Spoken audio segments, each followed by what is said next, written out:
Hello and welcome to episode number 3 of the 20-Minute Dad.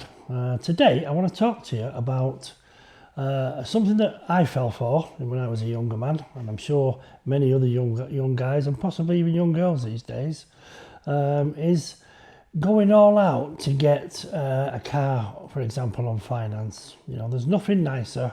You're a young lad, you're full of it, you're full of energy, and you want to show your mates how well you're doing and that kind of stuff.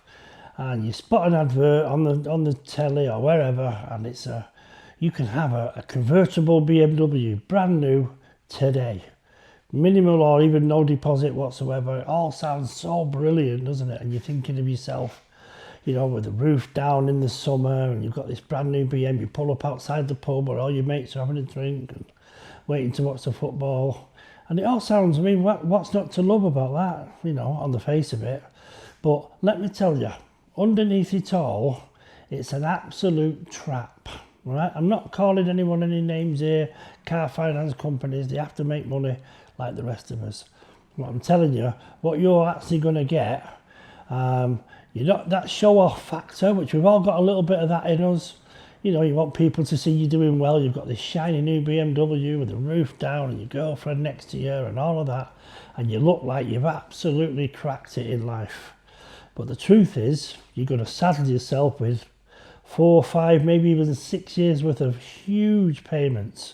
You know, massive payments like this every single month for 6 years, say. Let's say you get it on an extended finance and it's 6 years. By the time you've paid that off, that's if you get to the end of paying it off, you know, if you're lucky enough to get that. By the time you've done that, that car's going to have depreciated like you wouldn't believe. And it's no longer the latest vehicle, and it's no longer the big deal, you might think. But here's the rub, right? It never was a big deal. It looks it to you, and you're convinced that all your mates are going to think it's amazing and this and that. Let me tell you, honestly, no one cares. Nobody cares. Anyone that knows you properly, who already knows who you are, knows your family, you know, off the place where you live, the estate, whatever, then they're going to know you've got that on finance. Unless you've won the lottery and not told anybody, you've got that on finance. And let me tell you, 6 years is an awful long time to be paying out many, many hundreds of pounds every month. And if you're lucky, if you're really lucky, you'll get to the end of those 6 years, and the car, if you've looked after it, may well be still worth a few quid.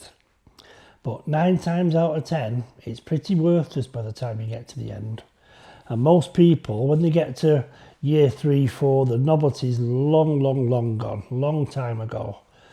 And nobody gives a crap what you've got anyway, because no people would either be jealous or just not care, one of the two, possibly both. So what have you really got to show for that money at the end? I'll tell you, most people 2 or 3 or 4 years into a deal like that, they'll sell it back to a finance company who will just pay off the finance and take the car. Yeah? So you've been paying out for 3 or 4 years and you've got absolutely zero to show for it at the end. Nothing at all. And all the time when you've been screwing it around in the summer with the top down and your girlfriend's hair's blowing in the wind and you think you look cool and all that, trust me, they don't care. No one cares. What you would be far, far better off doing is taking that money every month, putting some away for the future, and get yourself, a vehicle, but get yourself one that's more practical, yeah? Use that money to learn and take courses and get yourself a trade. Get yourself a little transit van, or even a little transit connect or an escort van, whatever, you know, something that small, just to get you going with a little trades, learning how to do plumbing, electronics, or it doesn't matter what, gardening is a great one, you know. And then, you know, later down the line, you and your girlfriend are doing all right, the business is picking up slowly and it's doing all right, you're making a few quid, and you're not selling out all these hundreds of pounds every month for something it's an absolute white elephant, believe me. It's absolutely worthless to you in the long term. You get a small buzz for a day or two, and then maybe each summer, if we even get a summer, which in the UK, as you well know, is far from guaranteed. So, you can have the top down for a few days and be posing in front of your mates and all of that. But the sacrifices you would need to make those payments every month is massive at your time of life. If you're in your early 20s, that's a huge, big, heavy anvil around your neck, believe me. So as I say, get yourself a little transit van, learn a trade, go to college, whatever. Yes, go have some fun, have a weekend away with your girlfriend, lovely, what's not to love about that? But be more practical, because I promise you, later on, if you do that, later on it will massively pay. Because I'll tell you this, owning a BMW convertible on finance never ever made a business successful. But plenty of people who learn a trade and buy a little cheap van will go on to make a BMW later on, and you'll walk into a showroom and buy it for cash. Because you've done the right thing now, and then later on, you'll reap the rewards for that. I've done it, as I said in my introduction to this podcast, to these vlogs. I've made a lot of these mistakes myself, and I took on board things like, how many mates are going to think I've cracked it? And it mattered to me what they thought, and it shouldn't have done. It needn't matter to you either. And I'm pretty certain it won't matter to your girlfriend if she's a decent girl. If she sees you putting a few quid away, learning a trade, buying a van, learning how to do leaflets and basic book work, which I'm going to teach you in a future episode of 20 Minute Dad. Just basic books and learning how to just put yourself a little business together. And then later on, you hear the little tap of tiny feet on the ground, you've got babies coming, or even just one. Believe me, you'll be so glad that you didn't make that big jump into getting your BMW, which will become absolutely useless to you. Your girlfriend, who loved it in the summer when you first got it, now she's thinking about the kids and you and summer holidays in wherever, even in a UK holiday, down in Cornwall in a caravan for a week. Yeah, you'll be able to do all of that, and maybe a Spanish cheapo, until you get your business going and flying, get it off the ground, doing things the right way, watching every penny, learning how to do your books, learning how to make business, learning how to put flyers together. And these days with AI, it's easy peasy. I'm a vision impaired person. I've said this before on the podcast, and I can do it. So again, if I can, you've got no problem. So nice little van, few quid away every week or every month into a bank or a building society or a savings account, an ISA maybe, and then that will pay massive dividends. And 10 years down the line, maybe even 6 years down the line, the length that the finance would have been, you might then be in a position to just walk in a showroom and buy one. If your business is doing great, which there's no reason why it shouldn't. As I've said in an earlier podcast, if you don't need something, need it, not just because you want it. If you don't need it, don't buy it. And you must really remember this as well, if you can, that you need to be in a position where you can afford it easily twice. So you might easily be in a position where you could go into a showroom and buy it for cash, a BM, a Merc, or whatever. It doesn't have to be just a BMW. I've got nothing against any particular brand of car. So, do it the right way, do it practically, and trust me when I tell you this, even if your girlfriend and you are in your early 20s, she will notice this. And it will give her all the right security feelings that she's going to need to move forward and have a family with you, if that's exactly what you want. Now, if you're one of these people, and there's more and more of it these days, I suppose, that you're one of these people that, you don't really particularly want a family. You don't particularly want to get married and have a family, and that's great, that's absolutely fine. And if you're going to have disposable income every month and you fancy a convertible BM, why the hell not? You can. But if you've got practical things in mind, then honestly, get a little van and get a trade behind you, and you'll have a much, much, much better life later on. And you'll be in a position to do it. So yeah, as I said, for that few moments of feeling like I'm the bee's knees here, I've got the convertible BMW, I'm Billy Big Bollocks, then that's all great if that's what you want. And to me, it's a little bit shallow, not that I'm judging anybody, but if that's what you want and you don't no intention of having children later on, fine, crack on, fill your boots. But even then, I promise you this, your mates might go, Oh, bloody hell, nice car, mate, lovely. That's it. That's the best you'll ever get, because deep down, they either won't give a damn or they'll be jealous. Either way, that serves you in no way whatsoever. Yeah? So, trust me, save up, put a few quid away, get yourself a little van, and a little run around if you want, a little mini motorbike or whatever it is. There's lots you can do with just a few grand these days. Get yourself a trade. You know, go on. I mean, I know I've got a mate who does locksmithing, a mobile locksmith. And he goes around, he's in London, fair enough, but he goes around like to people that have locked themselves out of the cars or out of the houses. He's making an absolute fortune. A fortune. Because they charge good money for these things, because you're on call, you're going out in your little van that we've advised you to buy. Got your little van, you've gone to college and learned how to be a locksmith, and it's not that hard these days, trust me. You can do it in a few weekends of a course with the equipment they've got there now for you to learn how to pick locks and that on cars, on houses.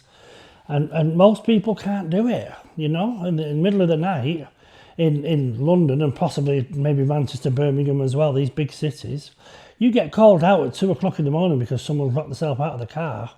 And if you've got, say, a 5-mile journey to go rescue them, you're getting paid 400 or 500 quid for that, plus the price of a new key. You got a little thing in the back of your van, my mate has in London, where you can cut them a new key there and then, plug it into a laptop, program the little fob. You're talking close on 1,000 quid all in. The call out, the breaking into the, or the unlocking the car, then producing them a new key and a new fob. And it takes him like an hour and a half, 2 hours at tops. You know, yes, you've been called out of bed, but you know what? I get called out of bed to go and paint a wall for 1,000 quid. I'd snap the rand off, and hopefully so would you.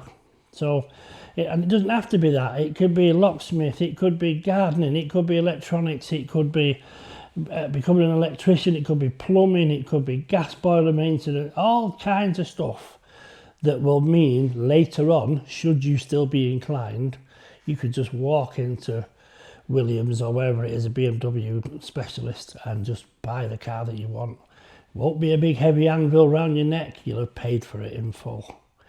Only when everything else is on point. Your business is doing good, your missus is happy, your kids have got everything they need, and you'll just be, then you will be Billy Big Bollocks then, trust me.